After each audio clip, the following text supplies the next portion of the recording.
2 years had passed since Maya bought her house, and she had settled into a comfortable routine. She had been promoted again at work and was now a senior marketing coordinator with her own small team. The house had become her sanctuary, decorated, exactly how she liked it, with plants filling the sunny corners and books scattered on every surface. Kevin had practically moved in, though he still kept his apartment officially. They talked about getting engaged soon, and Maya felt like her life was finally coming together. Meanwhile, Priya's life had taken a very different path. After college, she had bounced between several jobs, never lasting more than 8 months at any place. She would start each job with enthusiasm, telling everyone how this was finally the career for her. But soon she would find reasons to complain. The boss was too demanding, the co-workers were unfriendly, or the work was beneath her abilities. Their parents always supported her decision to quit, saying she deserved better and shouldn't settle for anything less than perfect. During this time, Priya had married her college boyfriend, Alex, in an expensive wedding that their parents paid for entirely. Maya had been the maid of honor, standing beside her sister in a dress she had to buy herself, watching as their parents spared no expense for the celebration. The wedding cost more than Maya's entire down payment on her house. But she didn't say anything. She was just happy that Priya seemed settled and content. The newlyweds moved into a luxury apartment downtown, far beyond what they could afford on Alex's entry-level salary and Priya's sporadic income. But their parents helped with the rent, calling it a wedding gift that would help them get established. Priya posted endless photos on social media of their glamorous lifestyle, fancy dinners, weekend trips, and designer purchases. Maya would see these posts and feel a familiar pang of envy, but she pushed it down and focused on her own steady progress. Everything changed on a cold Tuesday evening in March. Maya was at home, cooking dinner and waiting for Kevin to get back from his business trip when her phone rang. It was Priya, and she was crying so hard that Maya could barely understand what she was saying. Between sobs, the story came out in pieces. Alex had been cheating on her for months with a coworker. She had found text messages and photos that left no doubt about what was happening. Maya dropped everything and drove across town to Priya's apartment. She found her sister surrounded by tissues with mascara streaks down her face and an empty wine bottle on the coffee table. The apartment was a mess, with clothes thrown everywhere and dishes piled in the sink. Priya threw herself into Maya's arms and cried for what felt like hours, saying she had trusted Alex completely and never saw it coming. Over the next few weeks, the situation got worse. Alex wanted a divorce, and he wanted it quickly. He had already moved out and was living with his new girlfriend. Priya was devastated and completely unprepared for adult reality. She had never handled the couple's finances, didn't know how to pay bills, and had no idea how much money they owed. When the bills started coming in, she realized they had been living on credit cards for months, accumulating massive debt while maintaining their fancy lifestyle. The divorce proceedings were brutal. Alex had been smart about protecting his assets, while Priya had signed papers without reading them carefully. She ended up responsible for most of their joint debt, which was substantial. The luxury apartment was in both their names, but without Alex's income, Priya couldn't afford even half the rent. She had to move out within a month, and with her credit ruined, she couldn't qualify for another apartment on her own. Their parents were shocked when they learned the full extent of Priya's financial situation. She owed nearly $50,000 on various credit cards, plus personal loans they had taken out for vacations and purchases. Their father, who was getting ready to retire, couldn't afford to pay off this debt without seriously damaging his own financial security. Their mother was stressed and worried, constantly calling Maya to talk about how they could help Priya get back on her feet. Priya moved back into her childhood bedroom, but it was clear this couldn't be a permanent solution. Their parents' small apartment barely had room for 2 people, let alone 3 adults. Priya was sleeping on a twin bed surrounded by boxes of her belongings, and everyone was getting on each other's nerves. She was also struggling to find work, partly because of her spotty employment history and partly because she was dealing with depression from the divorce. Maya tried to be supportive, visiting regularly and taking Priya out for coffee or lunch when she could afford it. She listened to her sister's problems and offered practical advice about budgeting and job searching. But Maya was also dealing with her own stress. Work had become more demanding with her new responsibilities, and she was trying to plan her future with Kevin while managing their finances carefully. The breaking point came during a family dinner at their parents' house. Maya had brought homemade lasagna and garlic bread, trying to contribute since she knew money was tight for everyone. The conversation kept circling back to Priya's situation and what could be done to help her. Their mother was particularly worried, saying that Priya needed stability and a safe place to live where she could focus on rebuilding her life. Their father, who had been quiet most of the evening, finally spoke up. He looked directly at Maya and said they needed to talk about family responsibilities. Maya felt her stomach drop as he explained that families should stick together during difficult times. Priya needed help, and Maya was the only one in a position to provide it. After all, she had a whole house with extra bedrooms, and Priya just needed a temporary place to stay while she got back on her feet. Maya tried to explain that she used one of the spare bedrooms as a home office for her work, and the other one was set up as a guest room that she and Kevin sometimes used when they worked on projects. She also mentioned that she valued her privacy and had worked hard to create a peaceful environment in her home. But as she spoke, she could see the disappointed looks on her parents' faces. Her mother shook her head sadly and said she had hoped Maya would be more generous with family. After all, they had all helped each other throughout the years, and now it was Maya's turn to step up. Priya sat quietly, looking defeated and hopeless, occasionally wiping away tears. Maya felt trapped between her desire to help her sister and her need to protect the life she had built for herself. The guilt was overwhelming. Here was her sister, broken and desperate, needing help from the only family member who had the resources to provide it. Maya thought about all the times she had felt overlooked and unimportant growing up. Maybe this was her chance to finally be the good daughter, the one who came through when it mattered. She looked around the table at her family's expectant faces and felt the weight of their expectations settling on her shoulders. By the end of the evening, Maya had reluctantly agreed to let Priya stay in her house temporarily, just until she could find a job and get her own place. Her parents were relieved and grateful, praising Maya for her kindness and family loyalty. Priya hugged her tightly, promising it would only be for a few months at most. Maya smiled and said it would be fine, but deep down she had a nagging feeling that this decision would change everything. What Maya didn't know was that her parents had been planning something much bigger than a temporary living arrangement. 3 days after that family dinner, while Maya was at work trying to prepare her home office to be converted into a bedroom, her father was sitting in a lawyer's office downtown. He had brought a folder of old financial documents and was asking very specific questions about property ownership and parental rights. The lawyer, a stern woman in her 50s, listened carefully as Maya's father explained the situation.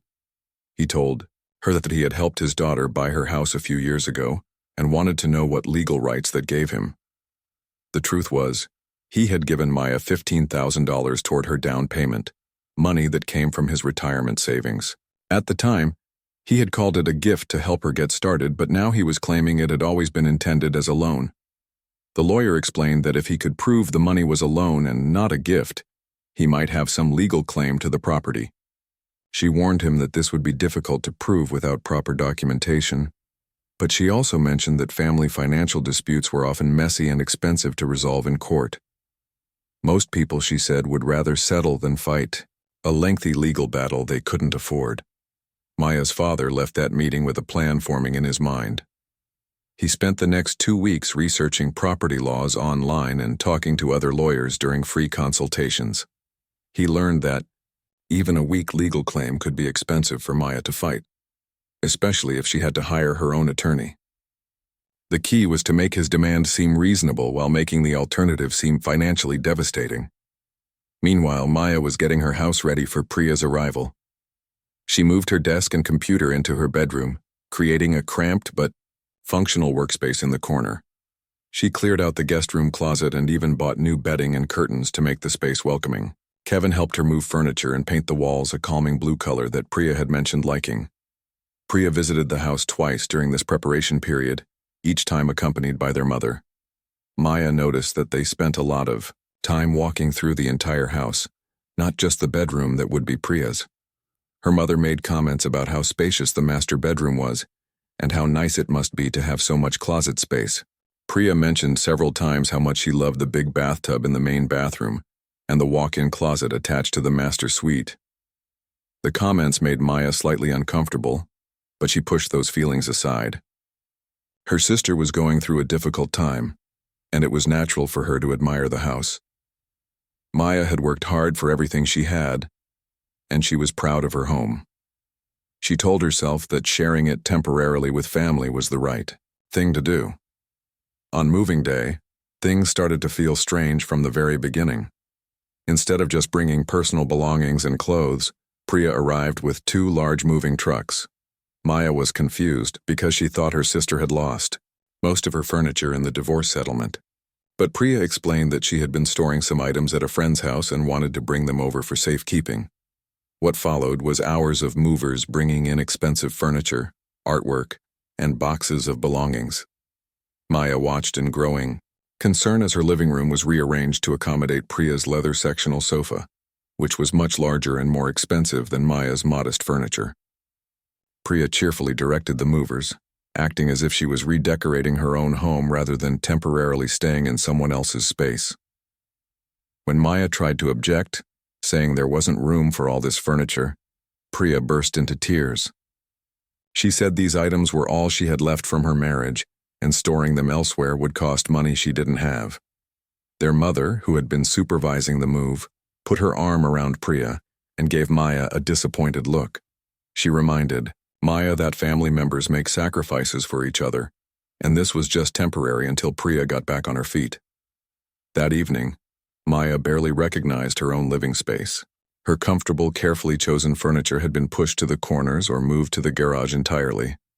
The room now looked like a showroom for expensive furniture that didn't match her style or personality. Kevin came over after work and was shocked by the transformation.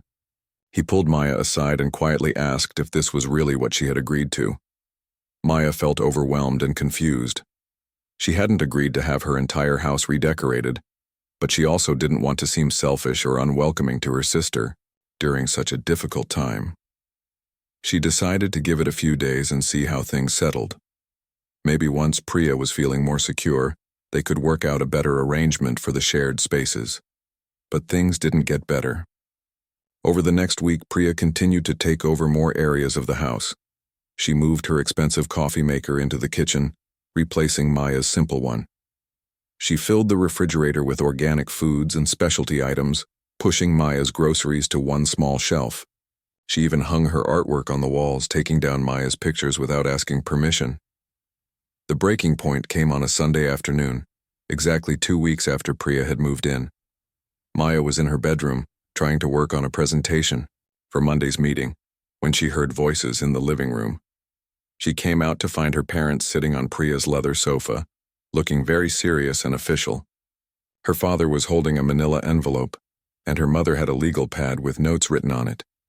Maya's father stood up and asked her to sit down because they needed to have an important family discussion.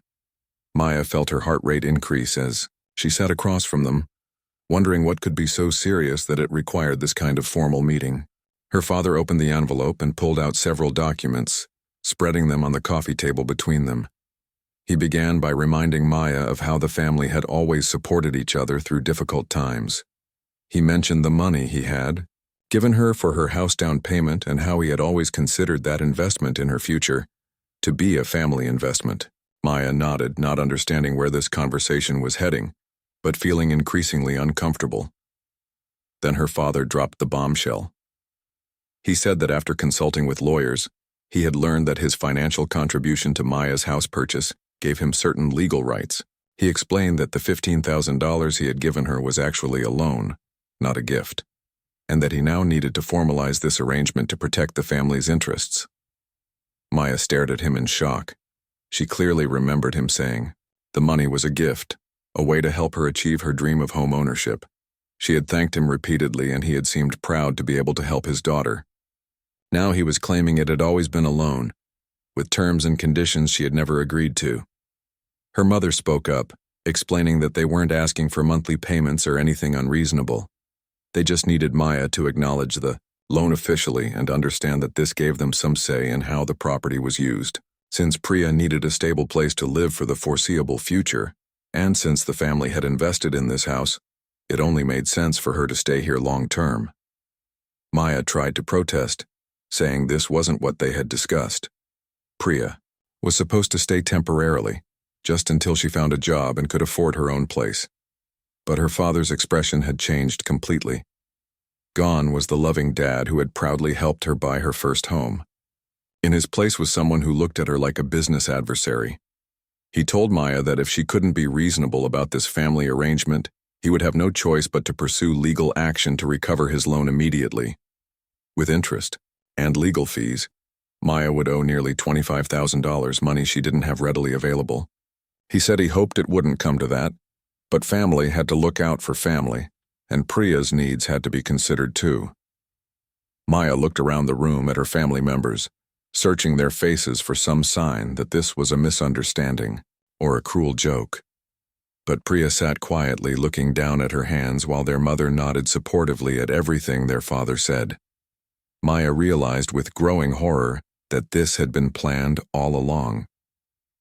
The temporary arrangement, the moving trucks full of furniture, even the timing of this conversation, it had all been orchestrated to trap her in her own home. Maya felt like the walls were closing in around her. That night, after her parents left with their ultimatum hanging in the air, she sat in her cramped bedroom trying to process what had just happened. Kevin was out of town on another business trip, so she couldn't even talk to the one person who might understand how betrayed she felt. She stared at the legal documents her father had left behind, reading them over and over, hoping to find some loophole or mistake that would make this nightmare go away. The next morning, Maya called in sick to work for the first time in 2 years. She couldn't concentrate on anything except the impossible situation she found herself in. $25,000 might as well have been $1 million to her. She had some savings, but most of her money was tied up in her house payments and retirement fund. Taking out that much cash would destroy her financial stability and probably require her to refinance her home. Meanwhile, Priya acted like nothing had changed. She made herself breakfast using Maya's kitchen like she owned the place, humming cheerfully while she cooked.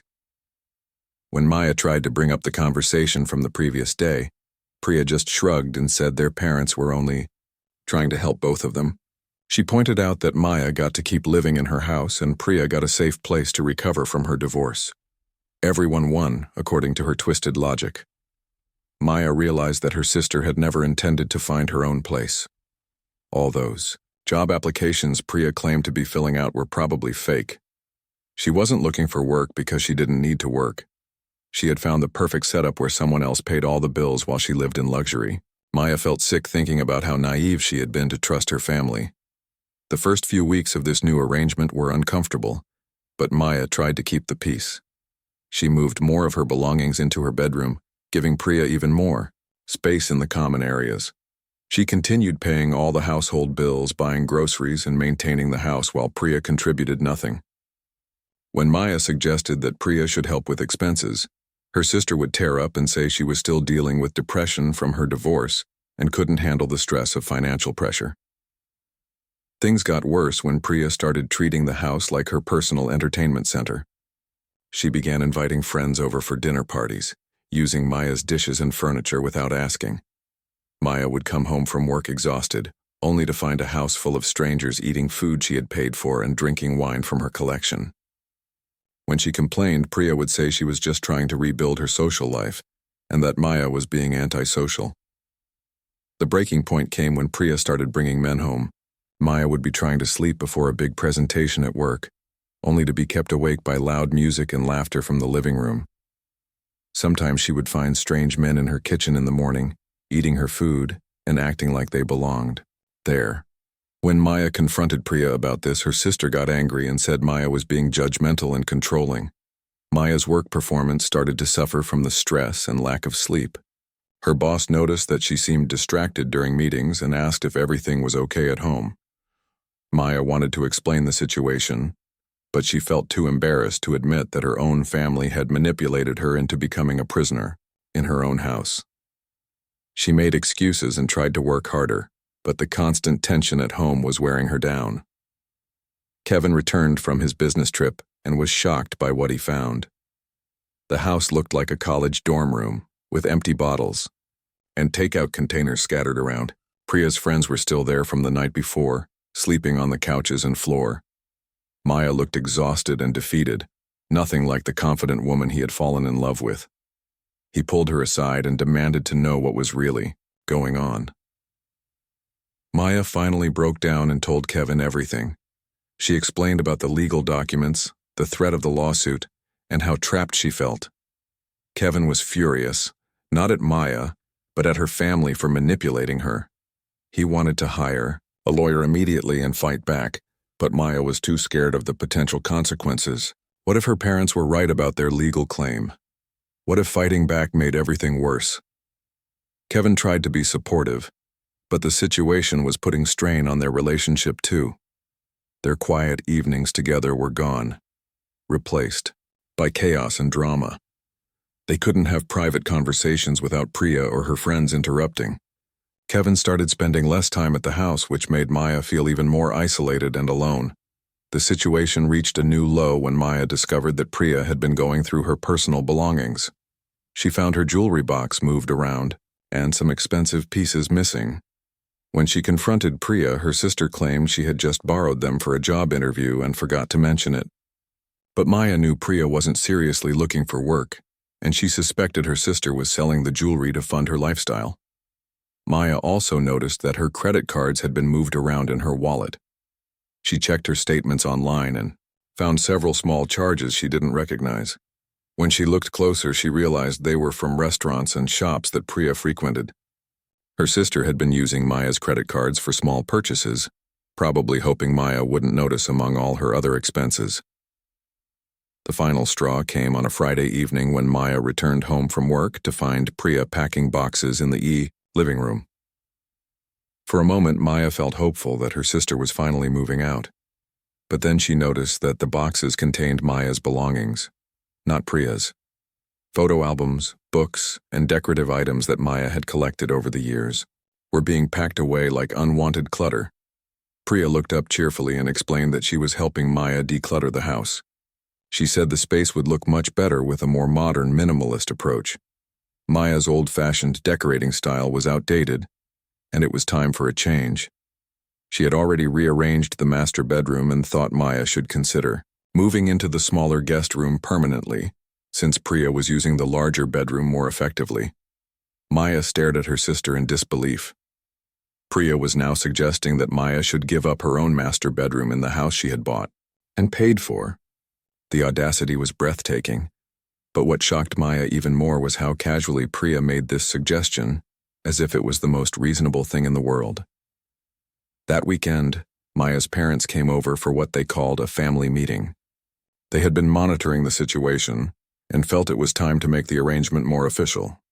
They had prepared new legal documents that would formally transfer ownership of the house to Priya, with Maya keeping a small financial interest as compensation for her initial investment. They explained this as a generous offer that would solve everyone's problems. Priya would have the stability she needed, Maya would be free from the financial burden of home ownership, and the family would avoid any messy legal battles. They presented it as a win-win situation, but Maya could see through their manipulation now. The documents they wanted Maya to sign would essentially give away everything she had worked for. She would become a tenant in her own home, paying rent to her sister while having no control over how the property was used. It was the ultimate betrayal, disguised as a family solution. Maya looked at the three people who were supposed to love and support her unconditionally. Instead, she saw strangers who had calculated exactly how to steal her life's biggest achievement while making her feel guilty for resisting. The realization hit her like a physical blow. Her own family had been planning this elaborate scheme for months, maybe even years, just waiting for the right opportunity to execute it. That night, Maya sat alone in what used to be her master bedroom, now filled with Priya's belongings, and realized she had two choices. She could sign the papers and accept defeat, or she could find the courage to fight back against the people who had raised her. Either way, her relationship with her family would never be the same again. Maya stared at the legal documents on her kitchen table for 3 days straight. Every time she looked at them, she felt a mix of rage and despair that made her stomach churn. Kevin had been staying at his own apartment more often, giving her space to think but also making her feel more alone than ever. She knew he was frustrated with the situation, and she couldn't blame him. Who would want to build a future with someone who couldn't even protect her own home? On Wednesday morning, something inside Maya finally snapped. She was getting ready for work when she heard Priya on the phone in the living room, laughing and making plans for another party that weekend. Priya was talking about redecorating the kitchen next and how she wanted to knock down a wall to create more open space. She was planning renovations to Maya's house like she already owned it. Maya walked into the living room and stood there listening until Priya noticed her. Her sister covered the phone and asked what Maya wanted, as if Maya was the intruder in her own home. That's when Maya realized she was done being the victim in this situation. She had worked too hard and sacrificed too much to let her family steal everything from her without a fight. That afternoon, Maya left work early and drove to the law office of Jennifer Chen, an attorney she had found through online research. Ms. Chen specialized in real estate disputes and family legal matters. Maya had been too scared to take this step before, but desperation had finally overcome her fear. She brought all the documents her father had given her, plus copies of her original mortgage paperwork and bank records. Ms. Chen listened carefully as Maya explained the entire situation. When Maya finished her story, the lawyer leaned back in her chair and shook her head in disbelief. She told Maya that what her family was doing was not only morally wrong, but potentially criminal. The original gift documentation clearly showed that the $15,000 was given without expectation of repayment. Her father's attempt to retroactively call it a loan was fraudulent. Even more shocking, Ms. Chen pointed out several obvious forgeries in the documents Maya's father had presented.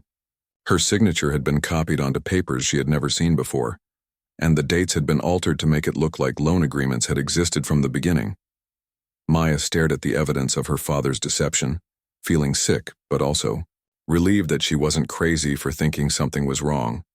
Ms. Chen explained that Maya had several options. She could file criminal charges for fraud and forgery, pursue a civil lawsuit for the attempted theft of her property, or try to resolve the matter through demand letters and negotiation. Maya chose to start with a formal legal demand, hoping her family would back down when they realized she was serious about fighting back. The letter was delivered to Maya's parents on a Friday afternoon. It outlined the fraudulent nature of their claims, demanded that Priya vacate the property within 30 days, and threatened both criminal charges and a civil lawsuit if they didn't comply. Maya wasn't home when they received it, but Kevin was there and later told her about the chaos that followed. Priya had called their parents immediately, screaming and crying about the legal letter. Within an hour, both parents had arrived at the house demanding to speak with Maya. When Kevin explained that Maya was with her attorney, their father became furious. He accused Kevin of manipulating Maya and turning her against her own family. Their mother cried and said she couldn't believe Maya would threaten her own parents with criminal charges. When Maya finally came home that evening, she found her family waiting in her living room like a jury ready to deliver a verdict. But this time Maya felt different. She had legal backing now and knew her rights. She also had something else she hadn't possessed before: absolute clarity about who these people really were. Her father started shouting the moment she walked in, calling her ungrateful and selfish.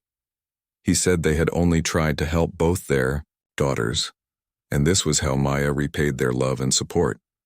Her mother joined in, sobbing about how Maya was destroying the family over money and property. Priya sat quietly, but Maya could see the calculation in her eyes as she assessed this new threat to her comfortable setup. Maya let them vent their anger and hurt feelings for several minutes. Then she spoke calmly and clearly, like she was presenting a business proposal. She told them she knew about the forged documents, the fraudulent loan claim, and the planned theft of her property. She had legal representation now, and she was prepared to pursue both criminal and civil action if necessary. The room went silent. Her father's face turned red as he realized his deception had been discovered by a professional. Her mother stopped, crying, and stared at Maya like she was looking at a stranger. Priya finally spoke up. asking if Maya was really willing to send their father to jail over a misunderstanding. Maya almost laughed at her sister's choice of words.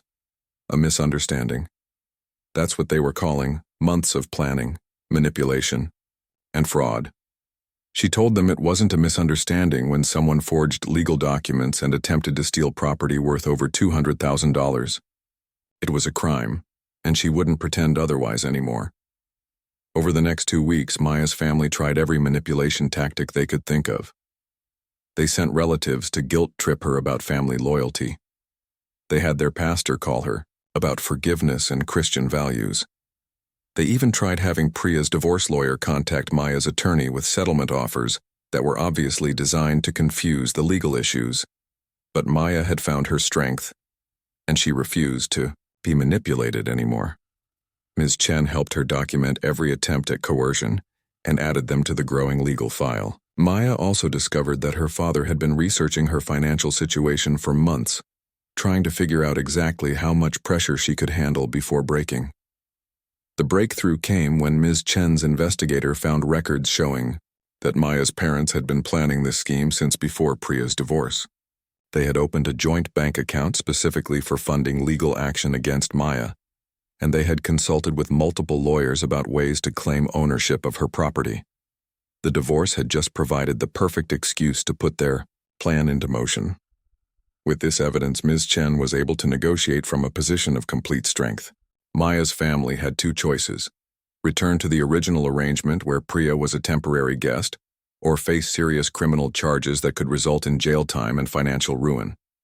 They also had to sign legal documents acknowledging that Maya was the sole owner of her property and that they had no claims against it. The resolution came on a Tuesday morning in October. Priya moved out of Maya's house with all her belongings, taking the expensive furniture that had never belonged there in the first place. Maya's parents signed the legal agreements and agreed to have no further contact with Maya regarding the property. They also agreed to pay Maya's legal fees as part of the settlement. Maya stood in her empty living room that afternoon, looking at the spaces where her own furniture had been before Priya's takeover. The house felt different now, but in a good way. It felt like hers again. Kevin came over that evening with pizza and champagne, and they sat on the floor planning how to redecorate and make new memories in the space. 6 months later, Maya had completely transformed both her house and her life. She had been promoted, again at work, partly because her improved confidence and assertiveness had impressed her supervisors. She and Kevin had gotten engaged and were planning a wedding that Maya would pay for herself, without any family contributions that could be used as leverage later. Maya's relationship with her family was permanently changed. Her parents had tried to reconcile a few times, sending cards and making phone calls, but Maya maintained firm boundaries. She had learned that love without respect isn't really love at all, and she refused to accept anything less than both. Priya had moved to another state and rarely contacted Maya, which was fine with both of them. The experience had taught Maya something valuable about herself. She was stronger than she had ever realized, and she didn't need her family's approval to validate her worth. She had built a good life through her own hard work, and she had the courage to protect it when necessary. Sometimes the family you choose through friendship and love is more important than the family you're born into. Maya still lived in her house, but now it truly felt like home. The morning sun barely peeked through the gray clouds as Lisa walked down the quiet street toward Miller's auto shop. Her worn blue coveralls had seen better days, with small oil stains that told stories of countless engines she'd worked on over the years. At 35, she had the kind of calm confidence that comes from knowing your trade inside and out, though most people never looked twice at her. Lisa had been working at Miller's for almost 8 years now. Every morning she'd arrive at 7 sharp, grab her coffee, and get to work on whatever broken cars were waiting for her. The other mechanics respected her skills, but they saw her as just another good worker. Nothing special. Nothing extraordinary. That's exactly how Lisa wanted it. What they didn't know was that Lisa had once designed engines that could power rockets to space. She had degrees from top engineering schools and patents with her name on them. But that was a lifetime ago, before everything went wrong, before she decided that simple was better. before she chose to fix neighborhood cars instead of building machines that could change the world. Meanwhile, across town in a gleaming office building that touched the clouds, David Richardson was having the worst week of his life. As the CEO of Richardson Technologies, he was used to solving problems with money and smart people. But this time, neither seemed to work. For 3 years, his company had been working on something incredible. They called it the Eco Max engine, and it was supposed to be the future of clean transportation. The engine could run on almost any fuel, produced hardly any pollution, and was more powerful than anything else on the market. If it worked, it would make Richardson Technologies billions of dollars and help save the planet at the same time. But it didn't work. In fact, it was completely broken. David stared at the reports on his mahogany desk. 3 different teams of his best engineers had tried to fix the engine. Each team had spent months on it. Each team had failed. The engine would start, run for a few minutes, then shut down completely. Sometimes it would make horrible grinding noises. Other times it would just die silently. The board of directors was getting impatient. They had invested $50 million in this project. The company's stock price was falling because investors were starting to worry. David's job was on the line, and he knew it. "Sir, the engineering team is here for the meeting." His assistant knocked on the door. David straightened his expensive tie and walked into the conference room. Around the long table sat 12 of the smartest engineers money could hire. They had degrees from places like MIT and Stanford. They had built engines for race cars, airplanes, and submarines. But they all looked defeated. "Give me the truth," David said, sitting down heavily. "Can we fix this engine or not?" Dr. Thompson, the lead engineer, shook his head slowly. "David, we've tried everything. The problem isn't just one thing. It's like the whole design has fundamental flaws. The combustion system fights with the cooling system. The fuel injection timing is completely off. And there's something wrong with how the parts fit together that we can't figure out." "What about starting over?" David asked. "That would take 2 years and another $30 million, Dr. Thompson replied.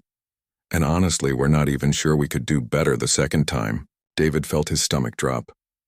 2 years meant the competition would beat them to market. $30 million more meant the board would definitely fire him. This was supposed to be his big success, the project that would make him legendary in the business world. After the meeting, David stood alone in his office looking out at the city below. Somewhere down there, in those streets filled with ordinary people living ordinary lives, was there someone who could solve what his experts couldn't? It seemed impossible, but David was desperate enough to try anything. He made a decision that his business school professors would have called crazy. Instead of hiring more expensive consultants or buying more advanced equipment, he was going to take his $1 million prototype engine to regular auto shops around the city. Maybe, just maybe, someone who fixed everyday cars would see something his rocket scientists had missed. Meanwhile, Lisa was under the hood of a 2018 Honda, replacing a water pump. It was the kind of job she could do with her eyes closed, but she took pride in doing it perfectly. Every bolt was tightened to the exact specification. Every connection was checked twice.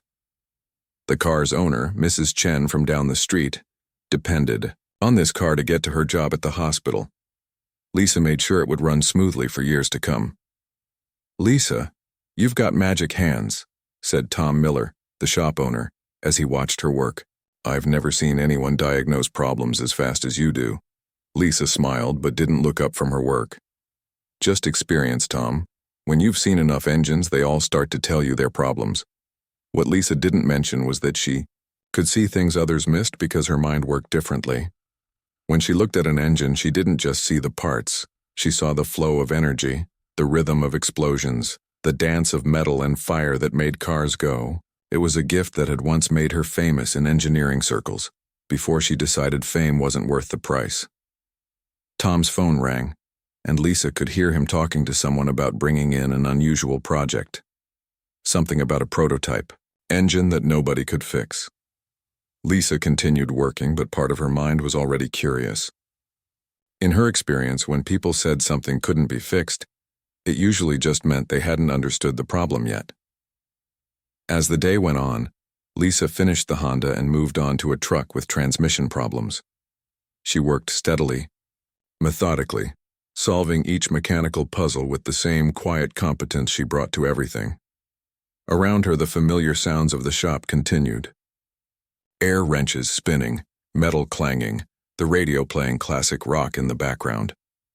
But something was different today. Lisa could feel it in the air, like the electricity before a storm. Change was coming, whether she wanted it or not. After 8 years of peaceful anonymity, fixing cars and living simply, her past was about to catch up with her future in ways she couldn't imagine.